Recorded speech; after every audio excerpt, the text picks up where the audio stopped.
حضرت غوث اعظم رضی اللہ تعالیٰ عنہ سے کسی نے کہا تھا سب سے زیادہ پریشان کون ہوتا ہے؟ اور اس کی حضور بدگمان آدمی زیادہ پریشان ہوتا ہے، جس کا گمان برا ہو جاتا ہے نا، برا سوچتا ہے، وہ سب سے پریشان ہوتا ہے۔ تو پھر لوگوں نے پوچھا حضور بدگمان کون ہوتا ہے؟ تو حضرت غوث اعظم فرمانے لگے بدگمان وہ ہوتا ہے جو برے لوگوں کی صحبت میں بیٹھتا ہے۔ برے لوگوں کی صحبت بندے کے گمان کو برا رکھتی ہے، سوچوں کو۔ اچھے لوگوں کے پاس بیٹھیں گے سوچیں مثبت ہوں گی، اچھی ہوں گی۔ پھر حضرت غوث اعظم رضی اللہ تعالیٰ عنہ سے لوگوں نے پوچھا حضور عالم کون ہوتا ہے؟ تو فرمانے لگے جو اللہ رسول کی فرما برداری کرے۔ جاہل کون ہوتا ہے؟ فرمایا جو رب رسول کی نافرمانی کرے۔ زیادہ باتیں کرنے، زیادہ لمبی تقریریں کرنے والا عالم، فرما بردار ہو تو عالم۔ پھر حضرت غوث اعظم رضی اللہ تعالیٰ عنہ سے کسی نے کہا حضور تنگ دستی کس بندے پر آتی ہے؟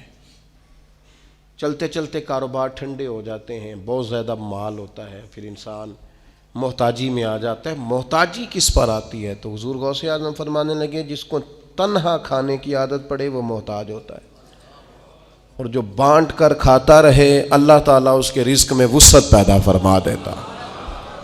حضرت غوث اعظم رضی اللہ تعالیٰ عنہ سے بہت سارے لوگ آ کے مسئلہ پوچھتے تھے اللہ کیسے راضی ہوگا؟ تو حضور غوث اعظم فرمانے لگے میں نے 50 سال پڑھایا ہے،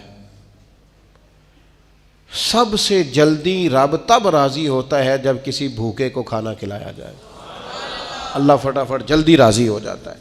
پھر حضرت غوث اعظم رضی اللہ تعالیٰ عنہ سے کہا حضور برباد کون ہوتا ہے؟ کون آدمی ہے جو ساری صلاحیتوں کے باوجود برباد ہو جاتا ہے؟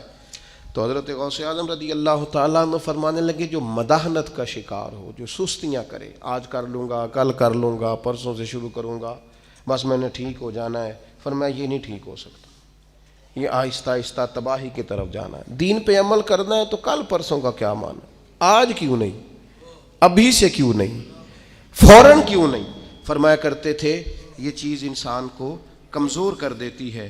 پھر حضرت غوث اعظم رضی اللہ تعالیٰ عنہ سے کسی نے کہا کہ حضور انسان ٹھیک ٹھیک کیسے چل سکتا ہے، ڈپریشن بھی نہ ہو، انزائٹی بھی نہ ہو، سفر بھی ٹھیک ٹھیک کرے، مطمئن وقت گزارے؟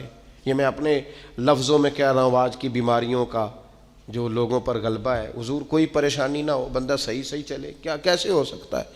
تو حضرت غوث اعظم فرمانے لگے دو سواریاں ہیں کبھی چھوڑے نہ، ایک صبر کی سواری، ایک شکر کی سواری۔ ان پر سفر کرے گا تو کبھی پریشان، نعمت ملنے پر شکر نہ بھولے، اور اگر اللہ کی طرف سے کوئی آزمائش آئے تو پھر صبر کا مظاہرہ کرے، یہ کام کرے گا تو اللہ تبارک و تعالیٰ اسے سکون عطا کرے گا۔